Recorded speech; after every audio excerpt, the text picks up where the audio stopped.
Bismillahirrahmanirrahim. Assalamualaikum warahmatullahi wabarakatuh.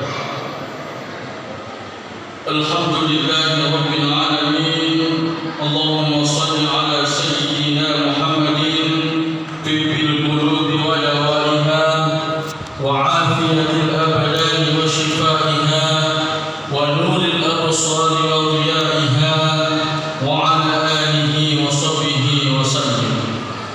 Yang sama-sama kita muliakan, sama-sama kita hormati Ketua Takmir Masjid Kuban Bapak Haji Asri Mana SMSC, seluruh bapak-bapak, ibu-ibu, hadirin dan hadirat, jamaah tarawih tanpa terkecuali yang sama-sama dimuliakan dan dihormati, diridhai, dicintai oleh Allah Subhanahu wa taala.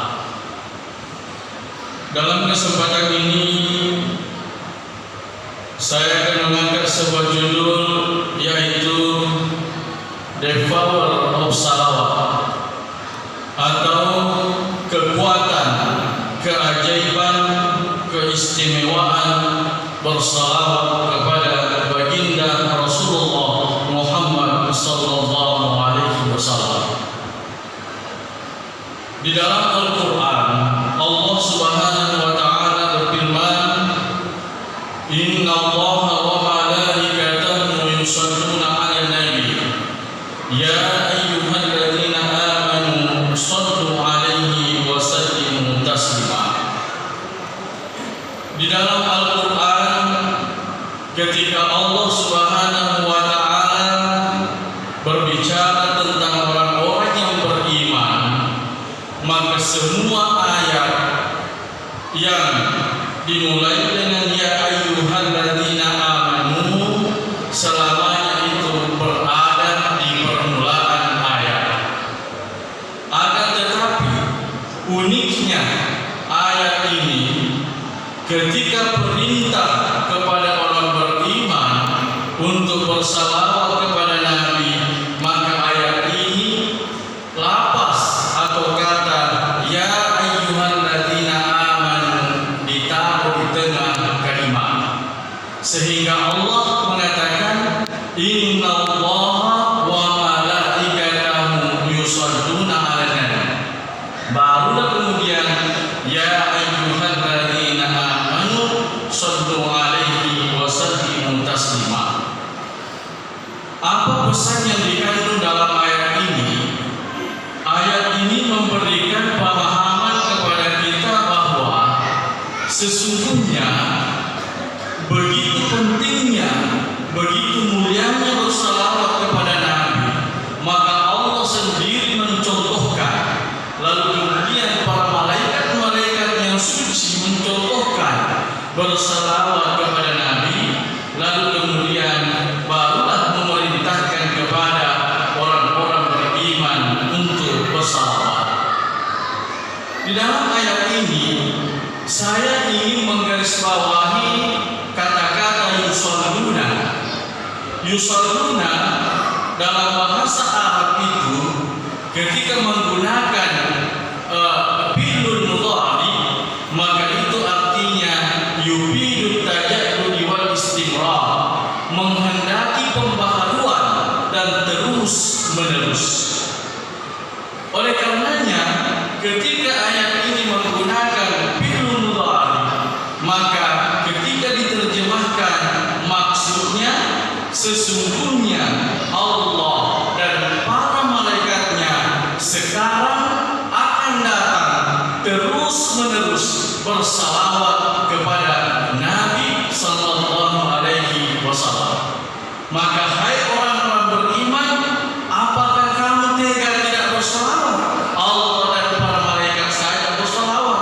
Maka sallu alaihi, bersalawatlah kepada Nabi, wa sallimu taslima, dan berikanlah penghormatan kepadanya. Jamaah tarawih yang dimuliakan oleh Allah Subhanahu wa taala,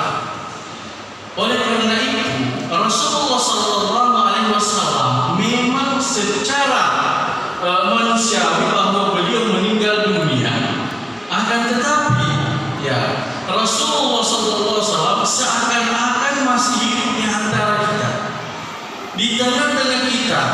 Buktinya Allah itu dan para malaikat sekarang dan terus-menerus bersalawat kepadanya. Dan begitu hebatnya orang-orang beriman, selama dia melaksanakan perintah salat pasti bersalawat kepada Nabi sallallahu alaihi wasallam. Ketika tasyahhud pasti membaca asyhadu an la ilaha illallah wa asyhadu anna Muhammadar Rasulullah. Allahumma shalli ala Muhammad. Ada juga pakai Allahumma shalli ala sayyidina Muhammad. Kedua-duanya benar. Jemaah yang dimuliakan oleh Allah Subhanahu wa taala. Apa maksud bahwa Allah bersalawat kepada Nabi? Maksudnya ketika Allah bersalawat kepada Nabi, menurut Ibnu Abbas radhiyallahu anhu, Abul Mufassirin, bapaknya para mufassir Al-Qur'an, sekaligus sepupu Rasulullah sallallahu alaihi wasallam, menjelaskan bahwa yang dimaksud dengan Allah bersalawat kepada Nabi yaitu rahmat Allah kepada Rasulullah.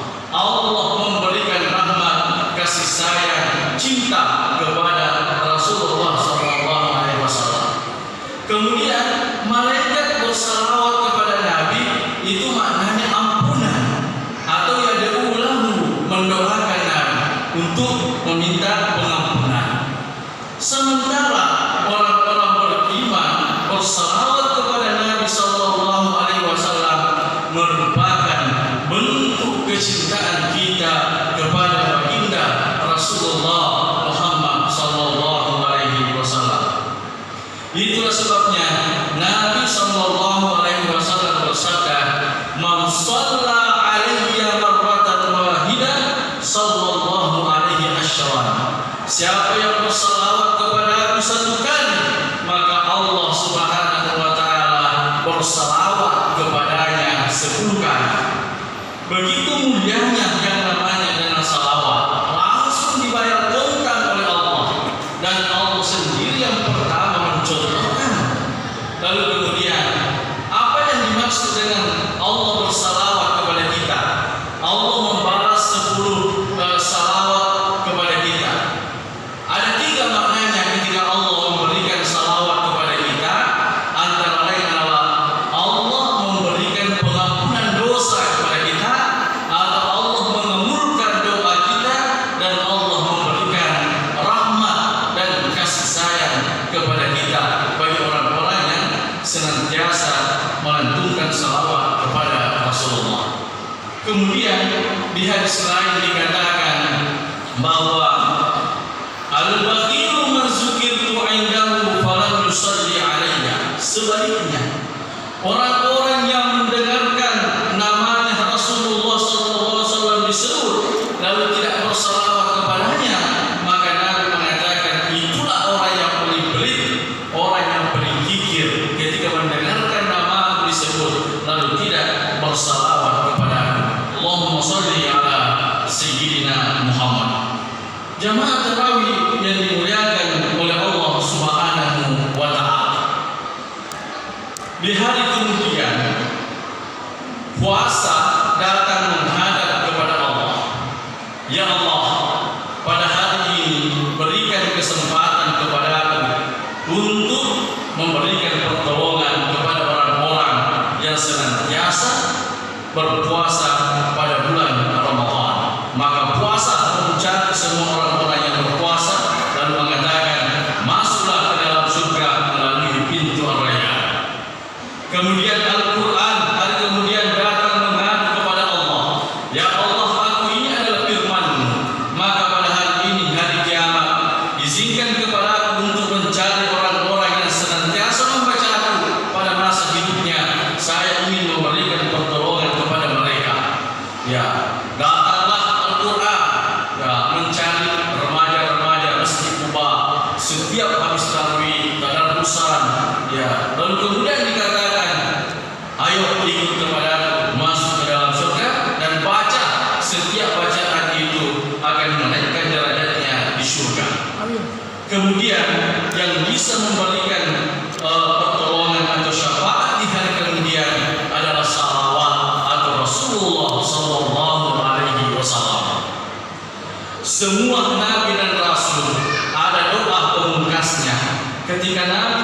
Rasul berdoa pasti diijabah oleh Allah.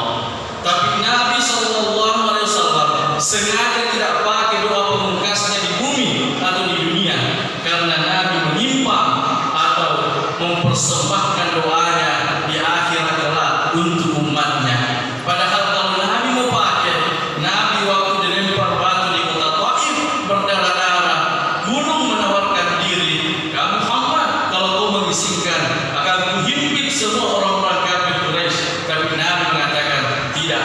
Kalau mereka tidak beriman, nanti anaknya. Kalau anaknya tidak beriman, nanti cucunya. Itulah akhlak Rasulullah. Kenapa? Rasulullah akan mempersembahkan kepada seluruh umatnya nanti di hari kemudian untuk diberikan syafaat. Makanya kalau dalam ilmu tasawuf mengatakan, siapa yang pernah mengucapkan la ilaha illallah Muhammadar Rasulullah dakhala jannah. Siapa yang selama hidupnya pernah mengucapkan satu kali saja la ilaha illallah Muhammadar Rasulullah, insyaallah akan masuk surga. Tapi ada yang singgah dulu di neraka, apakah 1 tahun, 2 tahun, 3 tahun, ya tergantung amal perbuatan. Tapi ujungnya insyaallah orang beriman pasti akan masuk surga. Jemaah tarawih yang dimuliakan oleh Allah Subhanahu wa taala. Kemudian salawat itu jangankan di akhirat bisa memberikan kekuatan atau manfaat atau pertolongan. Di dunia saja orang-orang yang senantiasa menjadikan salawat itu sebagai zikir, sebagai bentuk kecintaan kepada Nabi Rasulullah, maka di dunia bisa didapatkan manfaat dan pertolongannya. Kalau adinda kita tadi ya membicarakan kisah tentang orang-orang yang berniat untuk bertobat, maka saya juga akan menceritakan sebuah kisah tentang ada seseorang mantan orang kaya, berarti sudah miskin ya kalau mantan ya. Dulunya kaya, kemudian jatuh miskin. Setelah jatuh miskin, dia terlilit utang kiri kanan, sehingga suatu ketika hampir tiap hari orang datang menagih hutang di rumahnya. Si miskin tadi ini ya sampai ya pusing bagaimana caranya membayar dia punya hutang. Lalu kemudian dia terpikir dan mengetahui ada saudara kaya raya di samping sana di kampung, maka dia pergi ke sana untuk meminjam uang sebanyak 500 dinar. Kisah ini diceritakan oleh ulama besar Mesir bahwasanya ketika dia meminjam uang 500 dinar, ini banyak jumlahnya, kan ini uang emas ya. Setelah dia terima uang itu ada perjanjian. Saudara kaya ini mengatakan, saya tahu bahwa kami itu banyak sekali utang, kenapa mau pinjam lagi sebanyak itu? Kira-kira kapan kamu membayar utang? Ya, si miskin ini mengatakan, insya Allah 1 minggu kemudian saya akan bayar. Terjadilah kesepakatan. Alhasil uang 500 dinar ini dibawa pulang, dan setiap ada yang menagih utang kepadanya dia kasih. Akhirnya lunas utangnya kepada orang-orang lain, tinggal satu dia berhutang kepada saudara kaya tadi 500 dinar.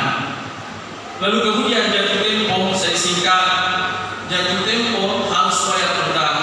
Maka saudara kaya mendatangi, ini sudah jatuh tempo, harusnya kebayar utang. Apa jawabannya si miskin ini? Mohon maaf, saya belum punya apa-apa, saya belum mampu membayar saya punya utang. Ketika itu saudara kaya tidak terima, akhirnya dia bawa menghadap ke pengadilan bahwa ini sudah jatuh tempo, kemudian dia tidak membayar. Ya, alhasil pengadilan memutuskan bahwa si miskin ini yang salah dan harus dipenjara sampai ada orang yang bisa menebus hutangnya 500 dinar. Setelah diputuskan untuk dipenjara, maka seorang miskin ini berkata kepada hakim, ya hakim, bolehkah aku minta pulang sejenak ke rumah untuk ketemu dengan keluarga saya, istri saya ingin menyampaikan bahwa saya sudah tersangka dan saya harus masuk penjara. Si hakim mengatakan khawatir jangan sampai ini cuma alasan mau lari, ya, tidak mau di penjara. Kemudian hakim mengatakan kira-kira apa jaminanmu kau bisa kembali besok. Kemudian Al-Hasil si miskin ini mengatakan jaminanku adalah Rasulullah Sallallahu Alaihi Wasallam. Si hakim ini terkejut mendengarkan begitu bahayanya dia punya jaminan. Rasulullah yang dijadikan sebagai jaminan. Lalu kemudian si miskin ini mengatakan kalau saya tidak kembali besok berarti saya bukan lagi umat dari Muhammad Sallallahu Alaihi Wasallam. Alhasil karena Rasulullah dijadikan sebagai jaminan maka dibiarkanlah pulang ke rumah. Setelah kembali ke rumah, ya kemudian disambut oleh istrinya, kemudian menyampaikan bahwasanya pengadilan memutuskan seharusnya hari ini saya sudah masuk di penjara. Istri mengatakan, terus kenapa kau pulang ke rumah? Ya, bukannya hari ini kau harus menjalani hukuman. Maka suaminya mengatakan, saya jadikan Rasulullah sebagai jaminan. Istrinya langsung menangis meneteskan air mata. Lalu kemudian, wahai suamiku tercinta, kalau engkau sudah menjadikan Rasulullah sebagai jaminan, maka mulai sekarang pada waktu malam ini kita bersalawat sebanyak-banyaknya untuk mempersembahkan kepada Rasulullah. Berdua suami istri menghabarkan sajadah dan kemudian dia bersalawat. Tiba-tiba dalam salawatnya itu, ya dia tidak merasakan sampai dia tertidur. Kemudian di dalam tidurnya suaminya ini bermimpi ketemu dengan Rasulullah Sallallahu Alaihi Wasallam. Di saat mimpi Rasulullah memberikan isyarat, wahai umat yang miskin, besok pagi kau temui seorang alim di kampung sana, dan menurut riwayat seorang alim itu adalah gubernur. Kau sampaikan salam kepadanya bahwa salamnya Rasulullah Muhammad SAW. Rasulullah meminta kepadaku supaya kau bayarkan hutangku sebanyak 500 dinar. Kemudian Nabi mengatakan kalau dia tidak percaya, lalu kemudian bertanya apa kira-kira ya yang menjadikan kau punya alasan kalau kau bermimpi dengan Rasulullah. Maka Nabi mengatakan kalau dia bertanya seperti itu, sampaikan bahwa pada waktu malam tadi kebiasaannya dia bersalawat kepada Nabi 1000 kali, tapi di malam tadi dia ragu, dia lupa berapa jumlahnya salawatnya, tapi sampaikan kepadanya Nabi sudah menggenapkan, mencukupkan dan salawatnya sampai kepada Rasulullah, salawatnya diterima. Kemudian pagi-pagi tanpa pikir panjang orang ini menghadap kepada seorang alim dan gubernur. Assalamualaikum. Kemudian gubernur mengatakan waalaikumsalam. Salamnya Rasulullah Sallallahu Alaihi Wasallam. Kaget ini seorang gubernur. Siapa orang ini yang memberikan salam kepada saya? Ya, Rasulullah memberi salam kepada Tuhan bahwasanya pesannya Tuhan supaya bisa melunaskan saya punya hutang 500 dinar. Kagetlah seorang gubernur. Ya. Lalu kemudian bertanya betul sesuai dengan petunjuk Nabi. Ya. Kira-kira apa jaminan atau apa alasan supaya saya bisa terima kalau aku betul-betul bermimpi ketemu Rasulullah? Kemudian orang ini mengatakan, tadi malam kamu bersalawat kepada Nabi biasanya 1000 kali, tapi kamu ragu dan Nabi mengatakan sudah mencukupkan 1000 dan sampai salawatnya kepadanya. Kemudian gubernur ini meneteskan air mata dengan mengatakan, selama ini saya merahasiakan salawatku kepada Rasulullah dan tentu betul-betul orang ini telah ketemu dengan Rasulullah Sallallahu Alaihi Wasallam. Akhirnya diambilkan uang 500 dinar dari Baitul Mal, lalu kemudian dikasih uang pribadi sebanyak 2.500 dinar. Ini lunaskan utangmu, kemudian ini 2.500 dinar untuk kamu dari harta pribadi saya. Kemudian orang ini begitu gembiranya langsung lari ke pengadilan mencari seorang hakim. Hakim ini kemudian setelah mendapatkan si miskin ini, lalu kemudian langsung mengeluh. Kagetlah si miskin ini. Kenapa? Seorang hakim ini mengatakan, gara-gara engkau tadi malam aku juga bermimpi ketemu Rasulullah. Rasulullah berpesan kepadaku, bebaskanlah si miskin ini dan akan kubebaskan tuntutanmu di akhir akhirat. Maka si hakim membebaskan ini, lalu kemudian dikasih lagi uang 500 dinar, jadi sudah 3.000 dinar. Kemudian seorang kaya raya ini yang ditempati berhutang datang, lalu kemudian mengeluh juga si miskin ini, lalu kemudian mengatakan, gara-gara engkau tadi malam aku juga bermimpi ketemu Rasulullah. Rasulullah mengatakan kepadaku, ikhlaskanlah hutangnya kepadamu, di hari kemudian akan kuberikan, akan mengikhlaskan kau punya hutang dan akan kuberikan derajat yang lebih tinggi. Lalu kemudian dikasih lagi uang 500 dinar.